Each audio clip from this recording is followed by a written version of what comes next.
always sensed that things weren't right, but I kept it to myself. I didn't know how to reach out for support. Fear gripped me tightly. Deep, overwhelming fear. My name is Sophia, and I'm 15. I share a modest home with my mom and her spouse, Brian. I refuse to call him Dad. He's not my real father, just my stepdad. My actual dad passed away when I was 8. He had a gentle tone, sharing bedtime tales about the cosmos, dubbing me his little star. With him, safety enveloped me. But illness struck, landing him in the hospital, and he never returned. Life shifted drastically after that. Mom wept constantly, her smiles vanishing. Then Brian entered the picture. She claimed he was decent, that we required his protection, promising Joy's return. Yet happiness eluded me around him. Initially, Brian was reserved, gifting Mom flowers and flashing grins. But his smile seemed phony, icy. Post-marriage, his demeanor darkened. He yelled at Mom, at me, shattering items in fits of rage over trifles.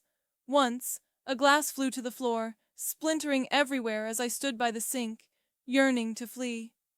Mom excused it as exhaustion from hard work, urging me not to provoke him. But the anger was his alone. At times, his gaze on me felt off, chilling me to the core. Alone with him terrified me, so I began securing my bedroom door with a lock. One night, buried in a book on my bed, I heard the door creak open without a knock. It was Brian, shutting it behind him. I bolted upright, voice trembling. "What do you want?" Silence. He advanced. I retreated, breath catching, hands quivering. I darted past, racing to Mom in the living room, TV glowing. "Mom, please, I'm scared," I blurted. "Brian entered my room. I don't feel safe." Her expression hardened, lacking concern or warmth. "Sophia, enough. Brian's your stepfather. Respect him. Don't make up stories." It struck like a blow to my heart. My own mother sided with him, blind to the truth. I longed to yell, to force her eyes open, but she dismissed me. That night, tears soaked my pillow. Sleep evaded me. Clutching Dad's old teddy bear, faint with his scent, I felt utterly isolated, adrift in my own home. School the next day found me silent, appetite gone, hands icy, stomach churning. I stared blankly at walls. Post-class, Miss Grace, my teacher, held me back. "Sophia, is everything all right?" I met her gaze but stayed mute, drained by fear. She sat beside me, voice soothing. "If there's trouble, I'm here to listen and help." Words lodged in my throat. I merely nodded. That evening, door locked, chair jammed under the knob, I lay awake, vigilant for footsteps or the handle's jiggle, trembling through the hours. Days later, in math, the counselor summoned me. Trailing her, fearing punishment, I entered the office to find a woman in a blue sweater, short hair, compassionate eyes. "Hello, Sophia. I'm Julia. I help young girls.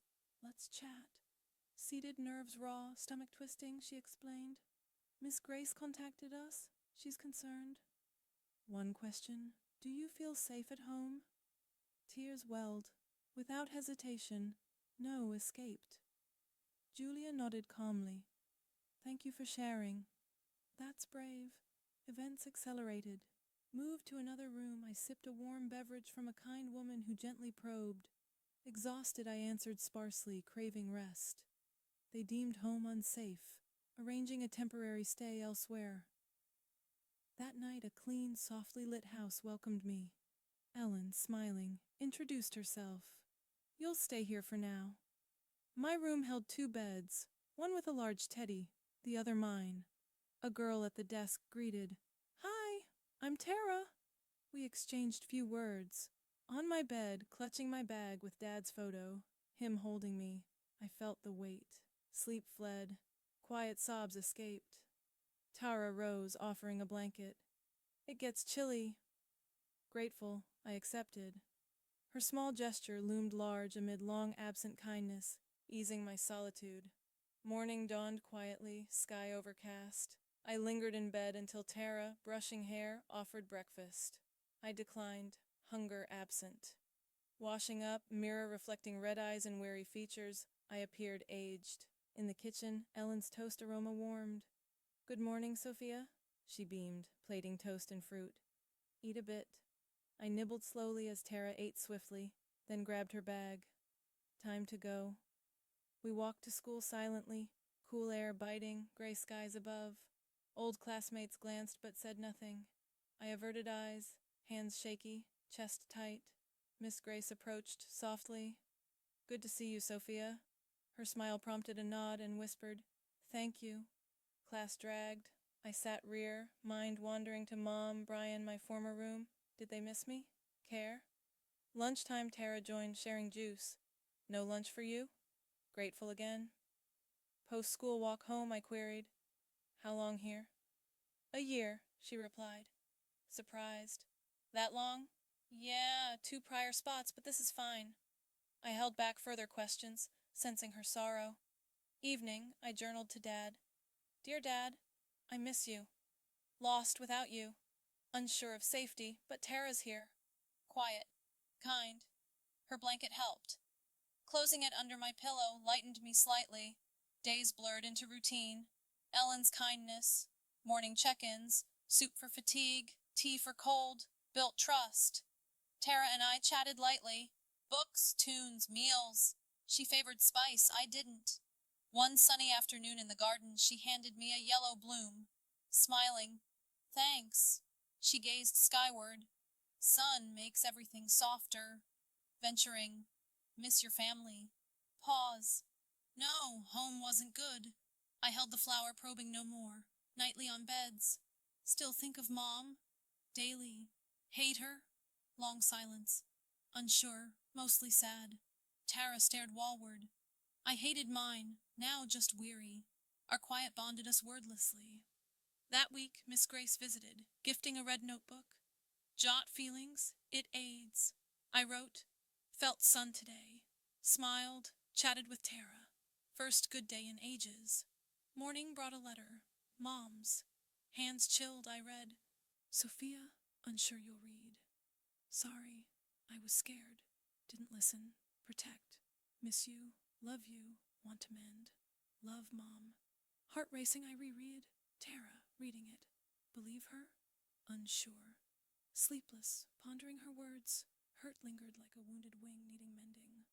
Saturday library trip. Amid shelves, Dad's star book evoked memories.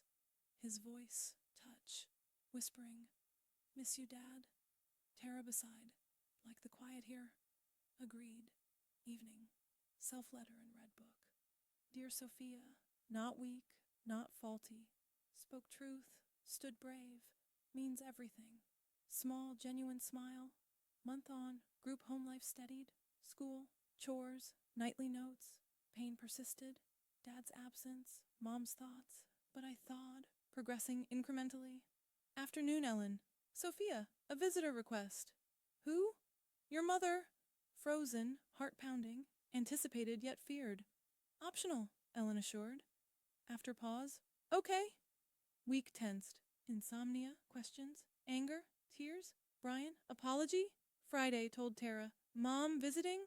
Want to?" Unsure. Sunday's gray chill. Waiting, blanket clad, hands cold. Doorbell. Mom entered, diminished, hair tied, coat long, face fatigued. Sophia, silence. Seated opposite, quiet stretched. "Left Brian 2 weeks back," she revealed. Eyes up. "Should've sooner. Scared of loss. Wrong choice. Lost you. See now." Wordless, hands trembly. She showed photo. Us 3 in park. Me with ice cream. "View daily. Miss us. Want retry, if allowed." Gazing, recalling Dad's safety. "Forgive?" Deep breath. Unsure. "Didn't believe. Protect." Tears. "No. Mistake. Chose him over you. Sorry. Truly." Quietly. "Needed you?" Nod. "No. Hope forgiveness someday." Rising. "I'll wait however long." Pause. "Hug." Hesitant, I rose. Her trembling embrace warm. She wept. I held briefly. Departing, I sat exhausted. Not furious, not joyful. Burden easing. Tara. "How?" "Apologized." "Believe?" "Maybe want to." Nightly self-note. "Dear me, brave. Spoke. Persevered." Voice strengthens. Healing. Enough. Love, Sophia. Morning sun pierced, birds soared, smiled lightly, feeling buoyant first time. Breakfast. Ellen's news.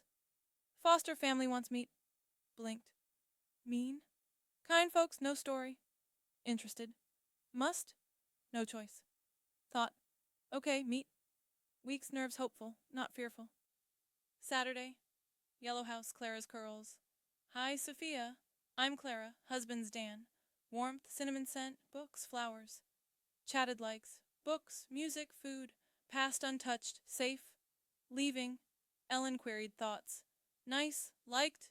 Visit again? Yes. Told Tara, you'll be fine? You too. Her. Promise no forget. Never. Room surveyed. Bed, notebook, flower. This healing spot, not eternal, but pivotal. Fear gone, voice found, hope kindled, ready onward.